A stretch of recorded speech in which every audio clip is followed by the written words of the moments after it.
తమది ఉగ్రవాద దేశం అంటూ భారత్ ఎప్పుడూ ఆరోపిస్తుందని, అయితే తమ దేశంలో ఎలాంటి ఉగ్రవాద సంస్థలు లేవని పాకిస్తాన్ ప్రధాని ఇమ్రాన్ ఖాన్ మరోసారి కీలక వ్యాఖ్యలు చేశారు.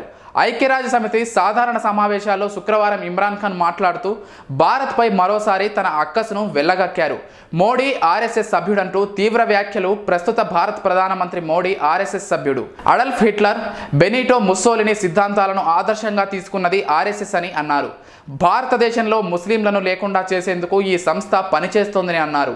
ఈ ద్వేషమే గాంధీని చంపేసింది.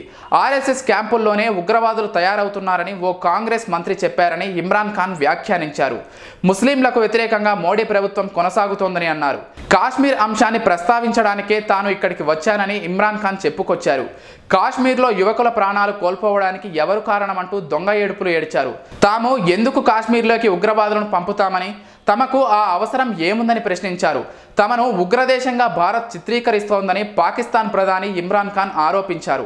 ఇమ్రాన్ యుద్ధోన్మాదం, అణ్వాయుధ దేశం యుద్ధానికి దిగితే దాని ఫలితం సరిహద్దులు దాటి ఉంటోందని ఈ సందర్భంగా భారత్తో పాటు ప్రపంచాన్ని హెచ్చరించారు ఇమ్రాన్ ఖాన్.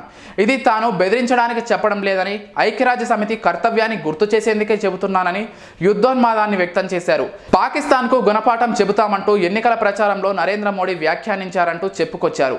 జమ్మూ కాశ్మీర్లో ఆర్టికల్ 370 రద్దు చేసి ప్రశాంతతను దెబ్బతీస్తున్నారని ఆరోపించారు. ముస్లిం యువకులను ఉగ్రవాదులుగా మార్చే ప్రయత్నం చేస్తున్నారంటూ విషం కక్కారు ఇమ్రాన్ ఖాన్. జమ్మూ కాశ్మీర్లో మానవ హక్కుల ఉల్లంఘనలు జరుగుతున్నాయంటూ ఆరోపించారు. తన వ్యాఖ్యల ద్వారా ఐక్యరాజ్య సమితి వేదికగా మరోసారి తన దొంగ బుద్ధిని చాటుకున్నారు ఇమ్రాన్ ఖాన్. మేము చేసే వీడియోస్ మీ మొబైల్కి నోటిఫికేషన్గా రావాలంటే మా ఛానల్ని సబ్స్క్రైబ్ చేసుకొని పక్కనే ఉన్న బెల్ ఐకాన్ని యాక్టివేట్ చేసుకోండి.